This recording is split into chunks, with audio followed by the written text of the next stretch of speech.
Shalom Bapak Ibu, Saudara-saudariku yang terkasih dalam Kristus Yesus. Kita bertemu lagi dalam acara Satu Bagi, Sapaan Tuhan bagi kita. Hari ini Senin tanggal 2 Agustus tahun 2021. Namun sebelumnya mari kita bersatu di dalam doa. Damai sejahtera Allah yang melampaui segala akal, itulah yang memelihara hati dan pikiranmu di dalam Kristus Yesus Tuhan kita. Amin. Saudara yang terkasih dalam Kristus Yesus, sapaan Tuhan bagi kita hari ini terangkat dari kitab Pengkhotbah 2 ayat 14. Demikian firman Tuhan. Mata orang berhikmat ada di kepalanya, sedangkan orang yang bodoh berjalan dalam kegelapan.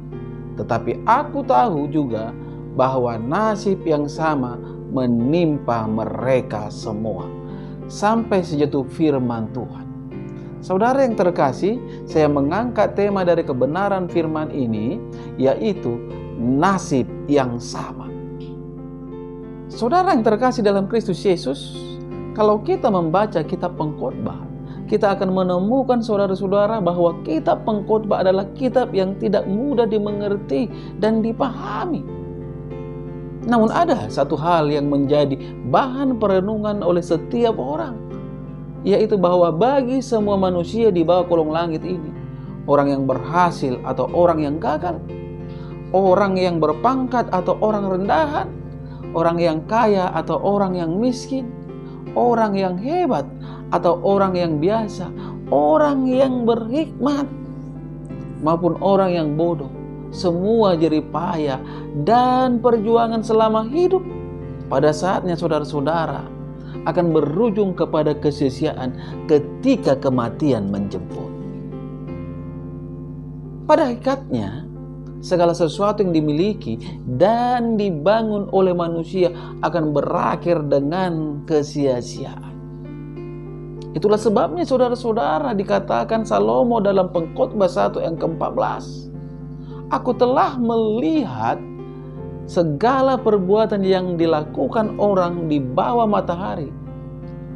Tetapi lihatlah, segala sesuatu adalah kesia-siaan dan usaha menjaring angin.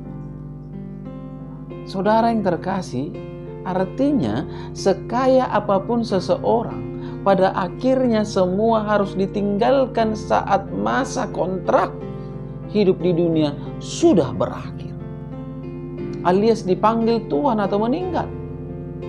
Inilah yang dikatakan Pengkhotbah, nasib semua orang sama, yaitu kematian, dan olehnya apa yang dikerjakan, apa yang dikejar serta didapatkan di dunia ini adalah kesia-siaan. Tidak ada sedikit pun harta atau sepeser uang sekalipun yang dapat dibawanya. Padahal mereka sudah berjerih lelah di sepanjang hidupnya untuk mengumpulkan uang dan harta kekayaan tersebut. Hal ini sangat jelas saudara-saudara dikatakan dalam 1 Timotius 6 ayat ke-7 yang berkata, sebab kita tidak membawa sesuatu apa ke dalam dunia, dan kita pun tidak dapat membawa apa-apa keluar. Saudara yang terkasih dalam Kristus Yesus, apakah maksud pengkhotbah sebenarnya? Sehingga ia berkata semua orang akan mendapat nasib yang sama, bahkan semua kesia-siaan. Pengkhotbah di sini bukan meremehkan arti penciptaan Allah, akan tetapi ingin menghancurkan semua harapan palsu manusia pada dunia ini atau diri sendiri. Ia ingin menyadarkan setiap orang bahwa segala sesuatu yang ada di dunia ini hanya akan berarti bila hidup kita dalam iman kepada Allah. Berharap kepada dunia dan diri sendiri adalah sia-sia. Tetapi berharap kepada Allah tidaklah sia-sia. Oleh sebab itu saudara-saudara, mari kita ambil komitmen untuk menggantungkan harapan hanya kepada Allah, bukan kepada dunia dan diri sendiri. Agar apapun yang kita kerjakan selama hidup di dunia ini tidak menjadi sia-sia, marilah kita berfokus kepada perkara-perkara yang bersifat kekal. Selama kita masih diberi kesempatan untuk menjalani hari-hari kita di dunia ini, biarlah kita terus menabur yang baik dan hal-hal yang positif. Ingat, perkara surgawi harus menjadi fokus dan prioritas utama hidup kita, bukan yang ada di dunia ini. Mari jangan kita sia-siakan hidup yang sementara ini. Amin. Kita bersatu di dalam doa. Terima kasih Bapa di surga untuk kebaikan dan kemurahan-Mu, di mana hamba bisa ada sebagaimana ada pada saat ini. Terlebih lagi Tuhan, kebenaran firman-Mu telah berkumandang di pagi hari ini melalui media YouTube. Tuhan Yesus ini adalah hanya oleh kebaikan Tuhan.